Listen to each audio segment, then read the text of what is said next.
Hi, this is Dr. Gunjan Sachdeva, editor at Mobility Electrified.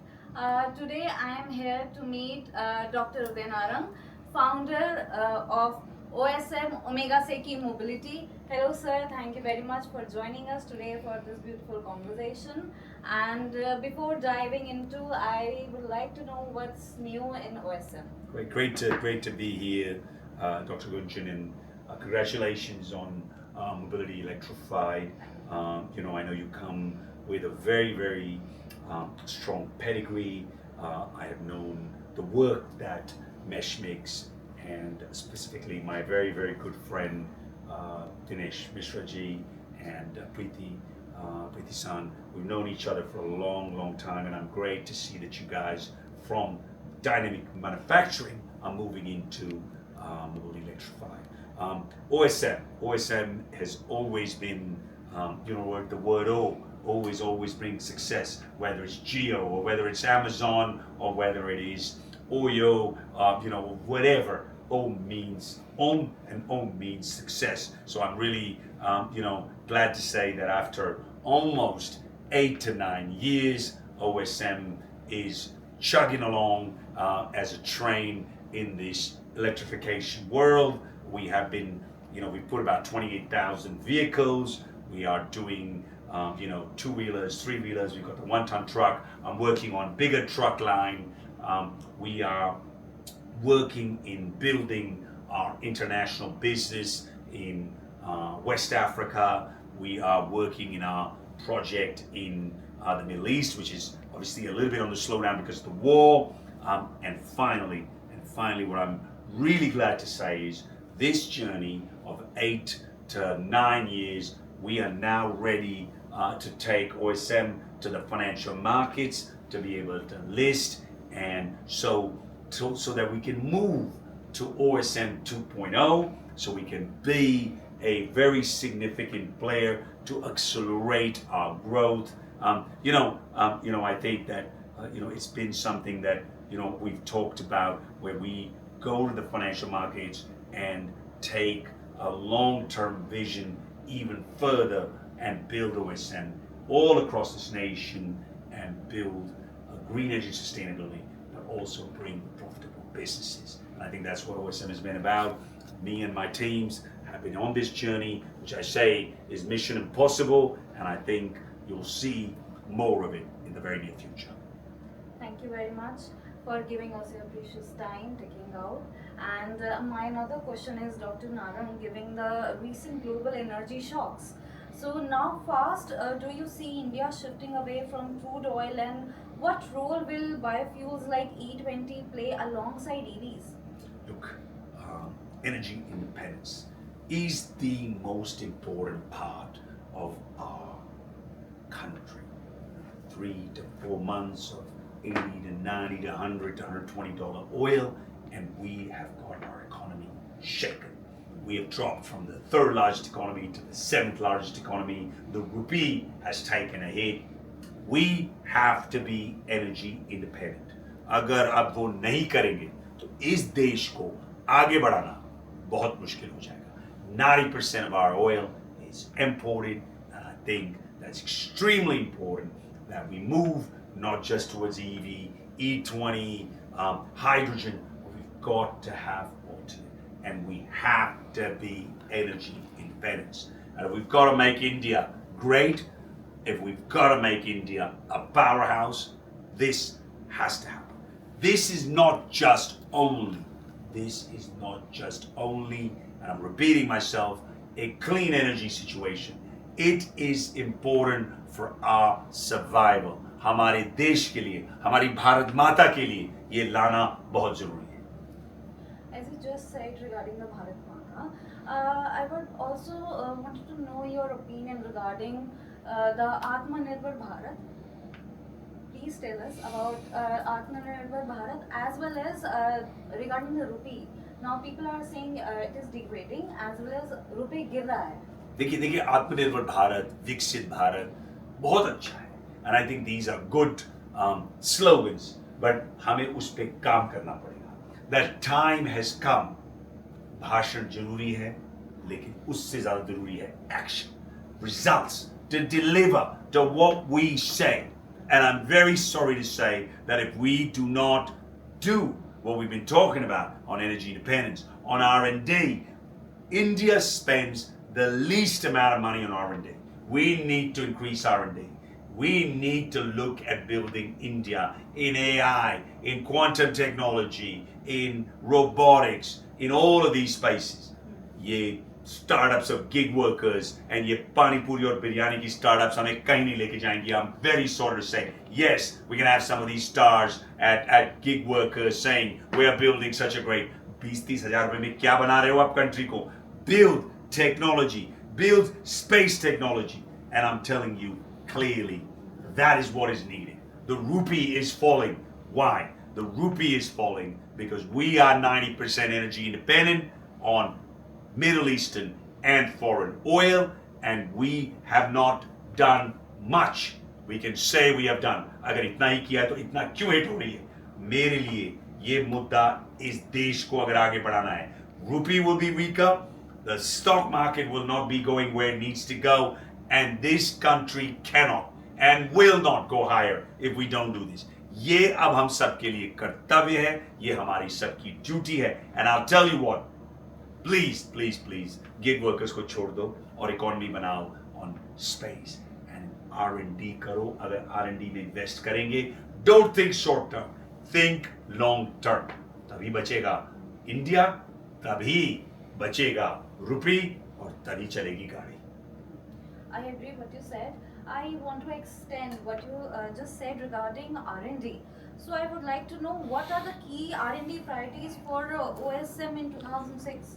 2026. I mean, I wish I was in 2006 because I'd love to be, 25 or 30. I'm not going to tell my age. But what I want to say is today, Dr. Gunjan, that OSM is working towards electric trucks. We obviously have a 1 ton. We are working on the bigger range of trucks. We are working on a host of new products that will bring higher range, more efficiency, bigger load, transportation, and also working in R&D with other companies to be able to bring magnetless motors so that our dependence on China, on cells, on magnets is lesser and lesser. So the idea behind OSM is to, number one, build, to be the Zara, new products, new designs, faster, quicker, and to make it cheaper, to bring the total cost of ownership down, and the final thing, to do R&D where we can show to make in India for the world. That is amazing, and I also wanted to know which upcoming products or technology from OSM are you personally most excited about and why? Last night I was, yesterday I was at the plant. I spent about 7-8 hours with my head of R&D at the commercial vehicle department. That man is building e-trucks where it'll be changing the face of mobility. We are working on the longer range product. I can't unveil because it's something that my PR and my team will kill me, but it is, I can only say there are longer range, bigger trucks, and hopefully by March we'll be able to showcase. And also, we do not want to forget, we are quietly working on our e-boost program, which is the 9-meter bus. That is amazing, and you are also having your other products, like you recently launched your OSM Vextra electric scooter for everyday India, right? And what prompted you to expand from commercial cargo 3-wheelers into the personal passenger market? So look, we believe that the time is now where the total cost of ownership model works. EV 2-wheelers and 3-wheelers and N1 trucks should replace each and every ICE, diesel, CNG vehicle. And I thought, we have had such a national play, we need to get involved. We've been working on R&D. Yes, Vextra was one. There is a new one coming up, which is a new design, which is going to really be, we are making it for primarily the women, which will be a very game changer. So there are multiple other products in 2-wheelers also coming. And so, the 2-wheelers, 3-wheelers, the N1 trucks, and then the bigger trucks. So it's a whole combination. I believe every two-wheeler in this country should be electric. Yes. And what are your upcoming plans for like 3 to 5 years related to the emerging trends in electric mobility? I think if 3 to 5 years, OSM should be a significant player in the bigger e-trucks and obviously in certain level in the e-buses. I'm also excited to be part of some buses in the school sector and in the industrial sector. So there's a lot of things in the pipe. We're bringing it down. We'll keep coming at it. OSM is here to stay, ladies and gentlemen. It is here to stay. And we will be out here.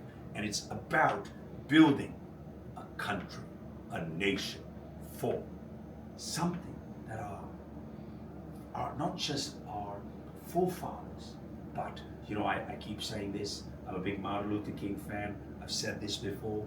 My dream of making a India which is cleaner and greener, but where the total cost ownership model works, I will fight for it to the last days of my life. That's amazing. My next question is, what is the biggest structural barrier to EV adoption in India right now? Charging infrastructure, financing or consumption, or the consumer trust, and what's one policy change that would move the needle faster? Look, I think there are a couple of things. I mean, obviously, as we moved on earlier, it was enough vehicles, it was range anxiety, it was supply chain. But today, I think it's charging and obviously financing.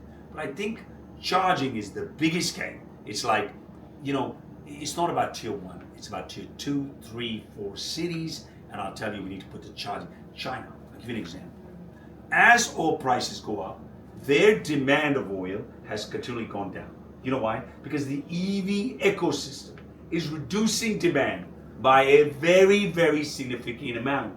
I have to say, China, bravo. You thought through it, you built, you made a strategy. They say, build Rome and they will come. I have to say the Chinese, I'm not a big fan of China, but they did it. And you got to respect a winner, right? Argentina lost, Spain won. Spain deserved it.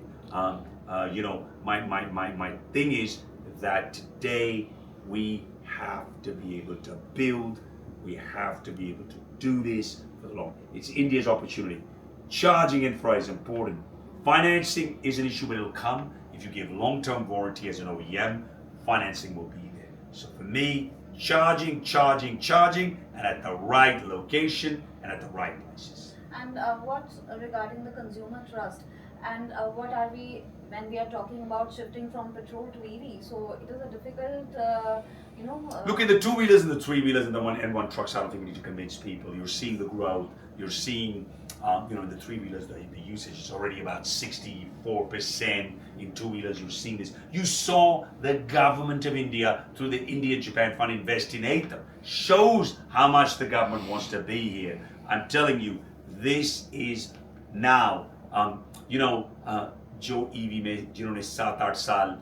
There's a movie called Forrest Gump. I don't know, Dr. Gunjan, how long ago you've been, but in there, Forrest Gump, comes back from the war, from Vietnam, and somebody says, let's do shrimp, and he goes out and buys a shrimp. There are thousands and thousands of boats. He catches no shrimp, and he catches cans, empty cans. Then all of a sudden, a storm's coming. All the boats come in. He, in the middle of the storm, takes the boat in the ocean. All the other boats go out, and his boat is there. We feel, the reason why I'm telling you this is that people who have sustained the storms over the last 7 or 8 years, it is the best time, whether it is in EVs, whether it's in the supply chain, in batteries, motors. Now, the game is on. Two-wheelers, three-wheelers, and a one-ton truck. Its TCO model works. Oil prices are going to stay high. So it's game on, ladies and gentlemen. And I think we are here. And so OSM is going to be, I do believe one thing. After 8 years of putting that boat out in the ocean, taking so many rough seas, wind is behind my sails, and everybody who's been in there, ab maza aayega, ab India mein ye phailega, and I think it's time. So look, we've taken a long time. We've done a lot of hard work, and I'll tell you, we'll come through it, and that's the game. And my another question is, so what's next on the horizon for OSM that you are most excited about? I'm most excited about our new e-trucks, as I said. I'm most excited about listing this, bringing it to the financial markets. I come from Wall Street. I spent 30 years in US and Europe and Switzerland. It's time to bring this game on. It's trying to really bring some new, cool energy to the products. We're doing facelifts, we're bringing new products, we're testing new batteries, we're bringing out two-wheelers, and we're gonna come across every state. But what I'm most excited about, tier 3-4 cities, ladies and gentlemen, India, मैं आ रहा हूँ हर एक पंचायत में, मैं आ रहा हूँ हर जिले में, और मैं आ रहा हूँ अपना प्रोडक्ट लगाने के लिए आप सबके पास, मेरे पास, आप और मैं आपके पास, OSM का साथ, सारी जिंदगी आप सबके साथ. अब हम हमारे लास्ट क्वेश्चन तक पहुंच चुके हैं. So I want to wrap up with my final question, which is, what's the one message you would want to send it to your readers to take away from this conversation? The one thing I like to say is, in your life, EV की तो बहुत बात हो गई, but what I want to say, if you believe in something, if you believe you can say, he or she, नारी शक्ति की तो बहुत हमारे को परवाह है, तो हम तो बात करेंगे ही करेंगे, लोगों को पसंद आए या ना आए. मैं ये बोलूँगा कि stick to what you believe in, stay the course. A lot of times you get rocky oceans. The best captains keep the boat out in the ocean during the rough times, and then comes the sunshine. और हम तो आदत है हमें rough में अपनी गाड़ी चलाना, sunshine तो मिलती ही है. And I'll be honest, all of you, believe in yourself, build, and this is important, build in space technology, quantum technologies, robotics, AI, and I'll tell you what, please, we all need to owe it to make India great. Jai Hind, Jai Bharat. Thank you very much, sir, for giving us your precious time today. We are ending this conversation today. Thank you very much. Thank you so much.